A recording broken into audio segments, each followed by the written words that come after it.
신명기 강의 33번째 시간입니다. 두 돌판과 나무괴라는 제목으로 하나님 말씀을 전하도록 하겠습니다. 모세가 이스라엘 백성들 때문에 하나님 앞에 두 번이나 엎드렸습니다.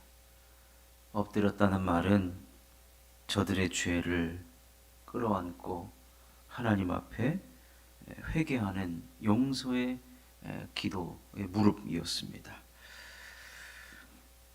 그러면서 모세가 이스라엘 백성들에게 말하고자 하는 것은 무엇이냐면, 반복되어서 짓는 죄보다 하나님의 용서하심의 은혜가 훨씬 크고 위대하다는 것을 깨닫기를 원했어요. 그 말은 죄 짓는, 그러니까 은혜가 더 크기 때문에 죄를 마음껏 지어라, 그렇게 받아들이면 안 되고, 그 크신 하나님의 은혜, 모든 죄를 용서하시고 덮어버리는 그 하나님의 큰 은혜를 입은 자들이 어떻게 죄를 지을 수 있겠느냐, 이 말입니다. 그래서 지난 시간에 살펴본 대로 모세가 하나님 앞에 어떤 내용으로 기도했냐면, 하나님, 이 목이 곧은 백성들이라고 모세가 평가를 했단 말이에요. 밥 먹듯이 죄를 짓는 그들은 교만한 백성이요, 목이 곧은 백성이라고 했는데, 중보 기도할 때는요, 하나님 앞에 뭐라고 기도했냐면요, 그들은 주님의 백성 아닙니까? 그리고 하나님께서 이 백성들을 선택하시고 하나님의 기업으로 삼으신 하나님의 기대가 있는 백성 아닙니까? 그러니 용서해 달라고 그렇게 기도했습니다. 그래서 신명기 9장 29절에 보면, 그들은 주의 큰 능력과 표심팔로 인도하여 내신 주의 백성 곧 주의 기업이로소이다 하였노라. 모세가 이렇게 딱 기도를 했어요. 하나님, 절대로 하나님 백성을 향한 기대를 저버리시면 안 됩니다. 그랬더니 하나님께서 이렇게 응답하십니다. 오늘 우리가 읽은 1절 말씀, 그때에 여호와께서 내게 이르시기를, 너는 처음과 같은 두 돌판을 다듬어 가지고 산에 올라 내게로 나오고 또 나무개 하나를 만들라. 무슨 말입니까? 모세가 백성들의 죄를 위해서 기도했던 것, 용서해 달라고 했던 것, 그 기도를 들으시고 용서하시겠다는 거예요. 그리고 이전과 같은 백성이 아니잖아요. 이전에는 그래도 죄를 짓기 이전에 언약을 맺었던 관계였지만, 이제는 모세가 두 번이나 하나님 앞에 엎드렸어요. 출애굽을 했던 날부터 밥 먹듯이 시작부터 거역하고 하나님께 죄를 지었던 그들과 이제는 새로운 언약, 갱신하겠다는 거예요. 갱신. 그래서 모세에게 이르기를, 두 돌판을 다듬어 가지고 산으로 올라오라는 거예요. 여러분 아시죠? 모세가 백성들이 하나님 앞에 출애굽을 한 신이 송아지라고 해가지고 송아지를 숨기고 있는 것을 보니까 우라통이 치밀잖아요. 그렇지 않겠습니까? 모세가 아주 이 두 돌판을 집어 던졌더니 돌판이 갈라졌죠. 깨졌죠. 그런데 이번에는 하나님께서 이 두 돌판뿐만 아니라 뭘 가지고 오라고 하냐면, 나무로 만든 궤를 하나 만들라는 거예요. 이 말은 하나님께서 관계를 다시 새롭게 한다는 의미이고, 특별히 이 궤의 용도가 뭐냐면, 2절에 나오죠. 내가 깨트린 처음 판에 쓴 말을 내가 그 판에 쓰리니 너는 그것을 그 궤에 넣으라 하시기로. 두 돌판을 보관하는 용도였습니다. 그러니까 이게 나무로 된 상자라고 보면 되죠. 거기다가 십계명이 쓰여진 두 돌판을 보관하는 용도였습니다. 그 말은 뭐예요? 모세한테 첫 번째 얘기하는 거는 뭐냐면, 모세야, 다시는 돌판 깨뜨리지 말아라. 그 말은 백성들한테는 다시는 돌판 깨뜨리는 일이 없어야 한다라는 겁니다. 그래서 모세는요, 하나님 명령하신 대로 이 나무괴를 만들고 돌판을 다듬어서 산에 오르게 됩니다. 산에 오르자 하나님께서는 처음에 두 돌판에 십계명을 써서 주셨던 것처럼 그 돌판에 동일하게 십계명을 기록해 주셨습니다. 그리고 나서 모세는 그 십계명을 나무괴 안에 보관을 했습니다. 이 사건을 모세가 설명하면서 그때 만들었던 언약궤가 지금까지, 그러니까 지금 언제예요? 이스라엘 백성들이 이제 가나안 들어가기 직전 아닙니까?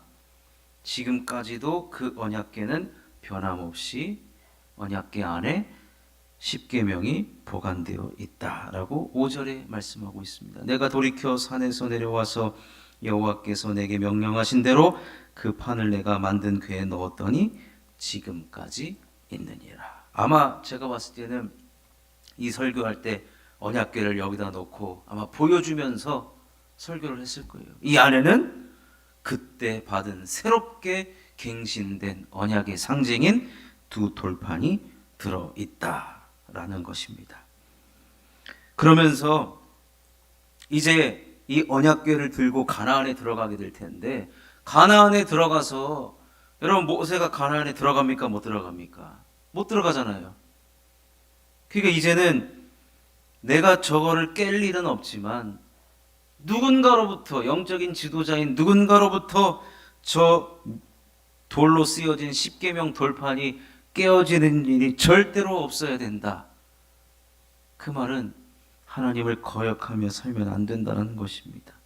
하나님께 죄 지으면서 살아가면 안 된다는 것입니다.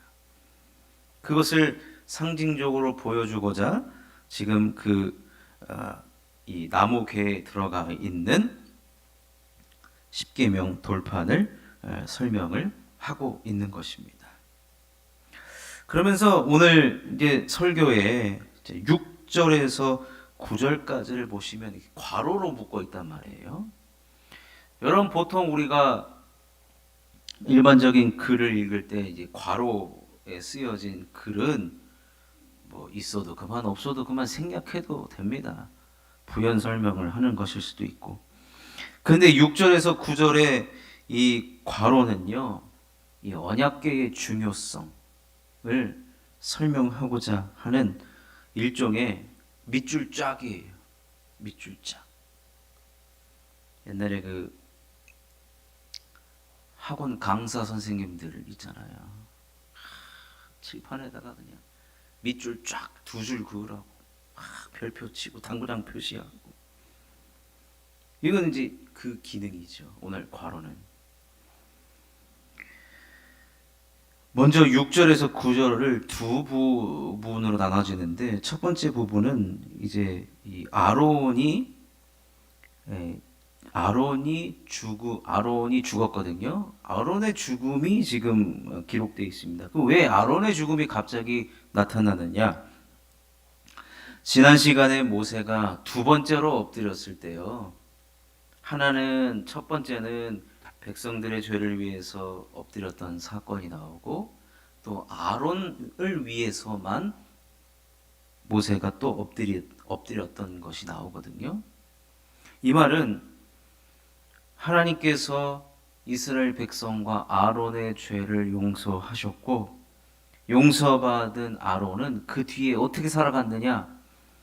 자신의 직분이었던 이 제사장 직분을 그 뒤에 잘 감당하다가 또 그 제사장 직분을 자신의 아들에게 물려주고 이 세상을 떠났다라고 기록을 한 것입니다. 결국 이스라엘 모든 백성들한테 어떻게 얘기해 주고 있는 것이냐 마찬가지냐 하면요, 용서받았기 때문에, 모세의 중보기도로 용서받은 백성이기 때문에 이제는 오직 주만 바라보고 살아가야 한다는 거예요. 하나님께서 나에게 맡겨주신 그 사명만 감당하다가 주님 오라 하시면 가면 된다. 이제 그의 이야기를 지금 하고 있는 것입니다. 하나님께서는 네가 과거에 죄를 졌기 때문에 용서받았다 할지라도 다시는 이 직분을 감당하지 못한다 라고 매몰차게 하나님께서 내가 다른 사람을 찾겠다 하시는 것이 아니라 용서받은 자를 다시 쓰신다는 거. 용서받은 자. 야, 얼마나 은혜입니까? 죄 한 번 지었다고 탈락.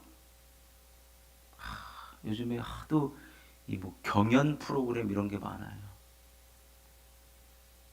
얄짤없죠. 탈락. 여러분, 저는요 과거에 어렸을 때죠. 어렸을 때 참 학원도 많이 다녔어요. 네, 공부도 열심히 시켜가지고 했어요. 그러다 보니까 저도 경쟁의 그 사회에 일찌감치 발을 들여놨죠. 그러다 보니까 지금은 경쟁하는 게 싫어요. 전 경쟁이 싫어요. 뭐 어디 경연대회 막 이런 거 저는 나가기 싫어요. 끊었어요. 경연대회 끊었어요. 안 나가요.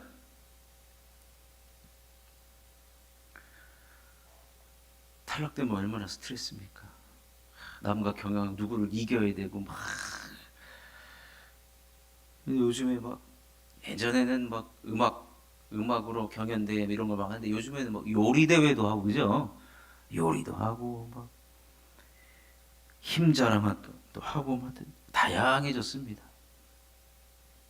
근데 탈락된 사람 물론 그 프로그램 안에서는 어떤 제도 안에서는 뭐 패자부활전도 있을 수 있겠지만 결국에는 승자가 올라가는 거예요. 트럼프가 지금 대통령이 또 됐죠? 또 됐을 겁니다. 아마 트럼프가. 제가 뉴스를 한 5시까지밖에 못 봤는데 야, 패자는 말이 없는 거예요. 지금 해리스는 말이 없는 거예요. 난 내일 말하겠다 그러더라고요. 해리스가 말이 없는 거예요. 거긴 부해조 부활전도 없어요. 지면 탈락. 예. 그런데 아론도 원래 탈락됐어요. 제사장에서. 어떻게 제사장이 송아지를 만들어서 이게 하나님이다라고 할 수 있습니까? 매몰차게 탈락. 아론 말고 얼마나 저기 감당할 사람이 많겠습니까? 사람이 없습니까? 지금 이스라엘에 100만이 넘는 사람들이 있는데 그런데 모세의 중보기도 받으시고 하나님은 그 아론을 다시 사용하셨어요. 여러분 이것이 우리들에게는 얼마나 은혜인지 모릅니다. 그래서 오늘 괄호에 하나님의 은혜가 이렇게 크다. 용서의 은혜가 우리가 짓는 죄보다 훨씬 더 크다라는 것을 강조하기 위해서 이 괄호 안에 한 부분을 차지하고 있고 또 한 부분은 레위 지파를 지금 설명하고 있습니다. 여러분 8절을 한번 다 같이 한번 읽어볼까요? 8절 9절을 다 같이 한번 읽어보겠습니다. 8절 9절 시작. 그때 여호와께서 레위 지파를 구별하여 여호와의 언약궤를 매게 하며 여호와 앞에 서서 그를 섬기며 또 여호와의 이름으로 축복하게 하셨으니 그 일은 오늘까지 이르느니라. 그러므로 레위는 그의 형제 중에 분깃이 없으며 기업이 없고 내 하나님 여호와께서 그에게 말씀하신 같이 여호와가 그의 기업이시니라. 레위 지파가 지금 언약궤를 만들었단 말이에요. 언약궤를 누가 관리하느냐?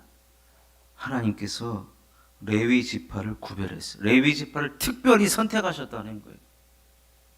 이스라엘에는 12지파가 있는데 한 지파 전체가 얼마나 많습니까? 그 레위 지파를 선택했어요. 뭐 하라고요? 이 언약궤만 너희들은 이제 관리하는 것이 너희들의 평생의 업이다라는 거예요. 업이다. 그래서 여호와의 언약궤를 매게 하며 여호와 앞에 서서 그를 섬기며 여호와의 이름으로 축복하게 하셨으니 그 일은 오늘까지 이르니라. 아마 이랬을 거예요. 레위 지파 일어나 보십시오.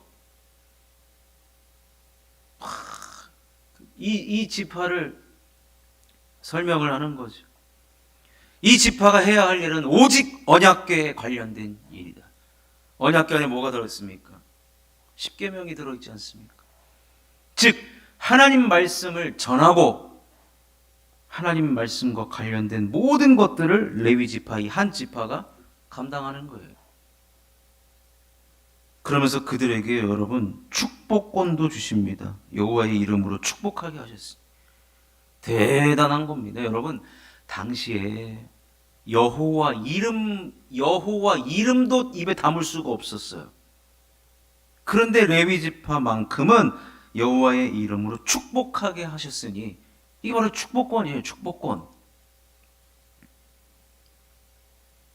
그 일을 하는 만큼 하나님께서 내가 너희를 책임진다, 복을 준다 라는 그 증표로 바로 이 축복권을 주셨다는 것입니다. 그런데 9절에 보면은 레위는 그의 형제 중에 분깃이 없으며 기업이 없고, 그 말은 뭐예요? 가나안에 들어가면은 12지파가 땅을 분배를 받아야 돼. 레위 지파는 분배를 해주지 않았다는 거예요. 그 말은 뭐예요? 레위 지파는요, 다른 지파는 다 같이 모여 살았어요.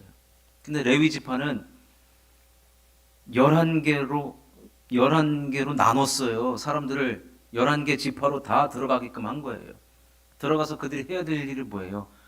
율법에 대해서 그들을 가르쳤고 그들에게 때마다 말씀을 가르쳤습니다.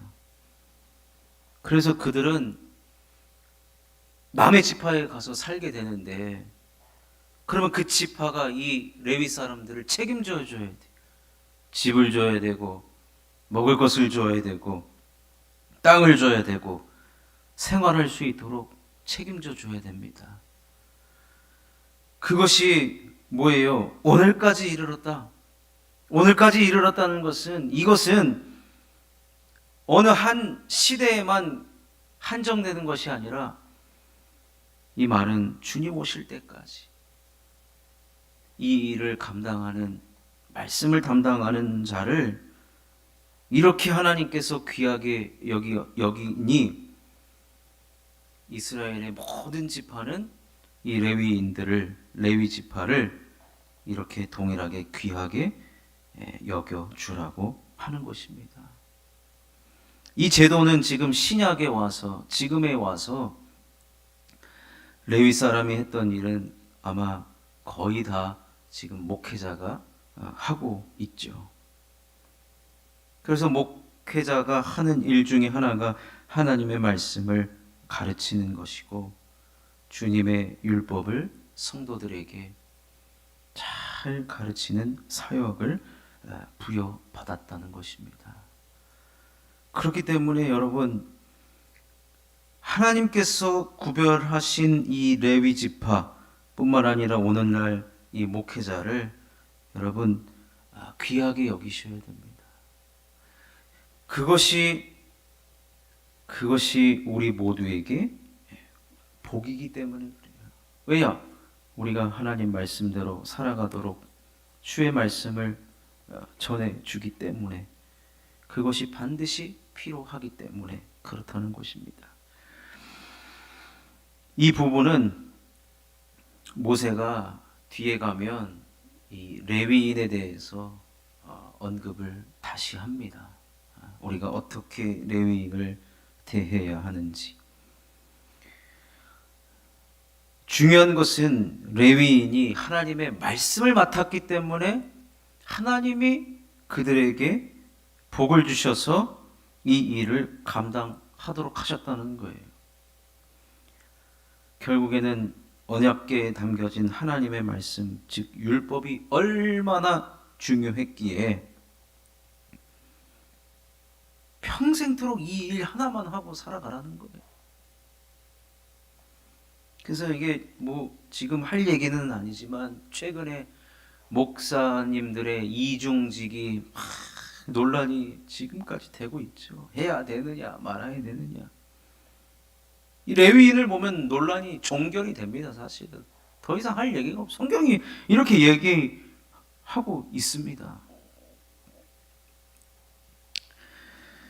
여러분, 오늘 이 6절에서 9절까지 이 두 개의 파트, 첫 번째는 하나님의 은혜가 얼마나 큰지, 그리고 또 하나는 하나님의 이 갱신된 언약, 그 하나님의 말씀이 언약궤가 우리들에게 얼마나 중요한지.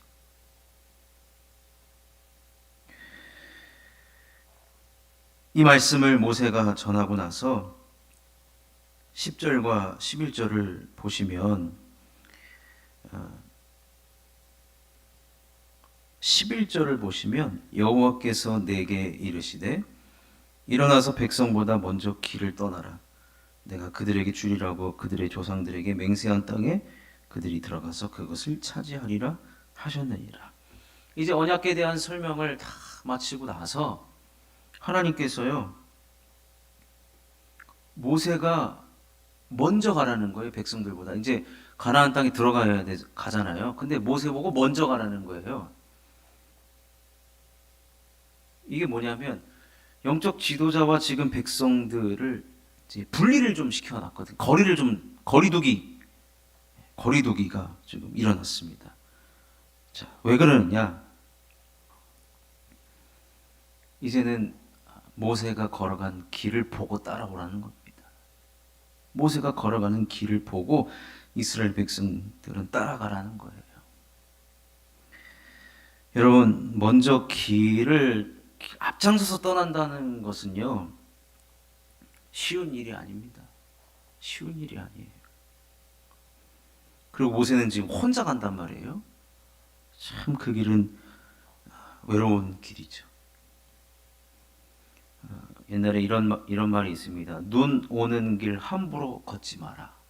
딱 첫눈이 왔을 때 사람들이 그 발자국 보고 간단 말이에요.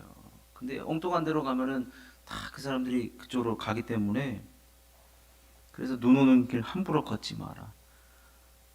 내가 가는 길이 된다는 것은 이게 굉장히 부담감이 큽니다. 책임감이 크고. 근데 하나님께서 이제 갱신된 언약을 받은 백성들과 떨어져서 거리두기를 하고, 이제 영적 지도자인 모세가 먼저 길을 걸어가면 백성들이 그 길을 걸어간다는 거예요. 이게 실제로 걸어가는 길을 이야기함과 동시에 모세의 행동과 모세가 어떻게 하나님을 사랑하고 모세가 어떻게 하나님 말씀을 섬기며 어떻게 하나님 말씀을 잘 순종하는지를, 그 신앙을 본받으라는 얘기입니다. 사도 바울이 그 서신서에서 뭐라고 얘기하냐면요, 나를 본받으라 그랬어요. 나를 본받으라. 여러분, 우리의 신앙의 모델의 대상은 당연히 예수 그리스도입니다. 그런데요, 우리가 함께 신앙생활을 하고 있기 때문에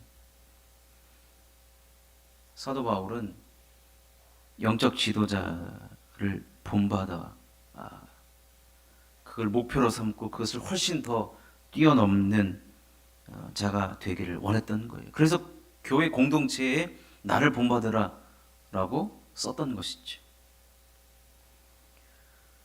이것이 우리가 신앙생활을 할 때요, 여러분, 신앙의 모델이 사실은 우리가 롤모델로 삼는 분이 있으면 좋아요. 있으면 좋습니다. 신앙생활이 나 혼자 열심히 하고 있으면 내가 가는 길이 과연 맞는가 때로는 의문이 들거든요. TV를 보니까요, 요즘에 그 한강을 종주하더라고요. 한강을 종주가 아니라 이제 여기서 끝에서 저기 찍고 이제 돌아오는데 한강이 물이 흐르잖아요. 그러니까 초보자들은 전 수영할 줄 모릅니다. 수영을 하면은 이게 막 밀려가나 봐요. 그래서 자기는 일자로 가고 있다라고 생각하는데 밖에서 보면은 지금 이렇게 가고 있는데 자기는 일자로 가고 있다라고 보는 거예요. 그래가지고 정신 차리고 다시 저쪽을 향해서 이제 가는 거죠. 그러니까 제대로 된 길을 가고 있는지는 몰라요. 나름대로 저 끝을 향해서 수영은 헤엄쳐서 간다라고 하지만 흘러가지고 나도 지금 어디로 가고 있을 때가 모를 때가 있는데, 그래서 이제 이스라엘 백성들은 모세의 뒤를 따라오라 이거예요. 모세의 신앙을 따라오라는 것이고, 모세의 기도를 따라하라는 것이고, 모세의 순종을 따라하라는 것입니다. 여러분, 우리나라 기독교의 역사가 이제 한 150년 가까이 됐는데 본받을 만한 인물들이 참 많이 배출됐어요. 아니면 여러분 주변에서 본받을 만한 분들, 롤모델로 삼을 만한 분들 반드시 있습니다. 저도 마찬가지고요. 그렇기 때문에 여러분, 우리가 이 걸어가는 길은 이 생명의 길, 복된 길이 되어야 하는데, 결국에는 모세라는 이 시금석, 즉 표준이 되는 누군가가 있다라는 것. 그래서 우리도 그 길을 걸어가는 것. 그것이 참으로 우리들에게 신앙생활에 있어서 중요하다라는 것이고, 정말로 중요한 것은 그런 모세도요, 결국에는 언약궤를 앞세우는 신앙생활을 하고 있기 때문에 하나님께서 먼저 가라고 하신 거예요. 그렇지도 않은 자를 우리는 따를 필요가 없죠. 따를 필요가 없습니다. 모세의 헌신을 따라하라는 것이고, 모세가 백성들을 위해서 40일 금식을 2번이나 했습니다.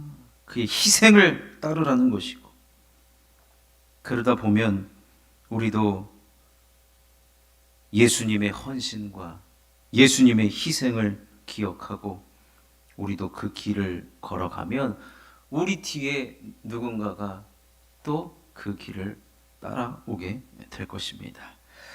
그러니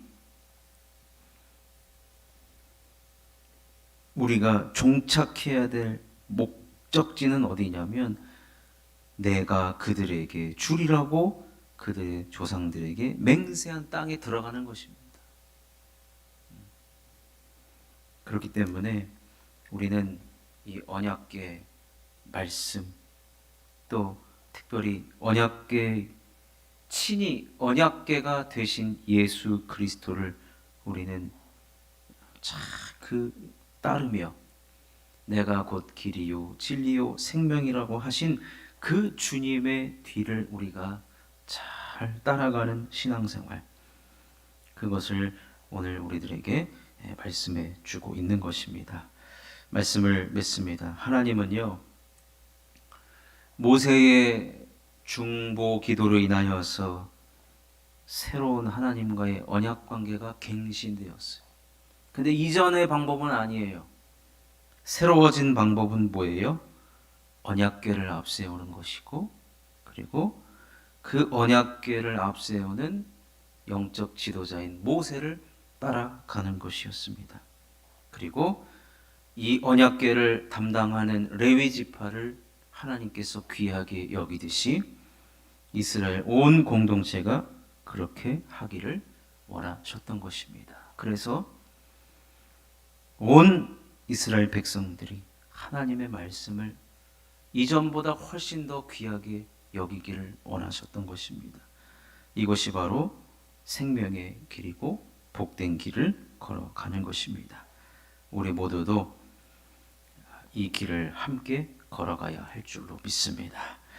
말씀을 귀히 여기며 또 말씀을 전하는 자를 귀하게 여기심으로 말미암아 우리도 이러한 복된 길, 생명의 길을 걸어가는 우리 모든 성도님들이 되시기를 주님의 이름으로 축원합니다.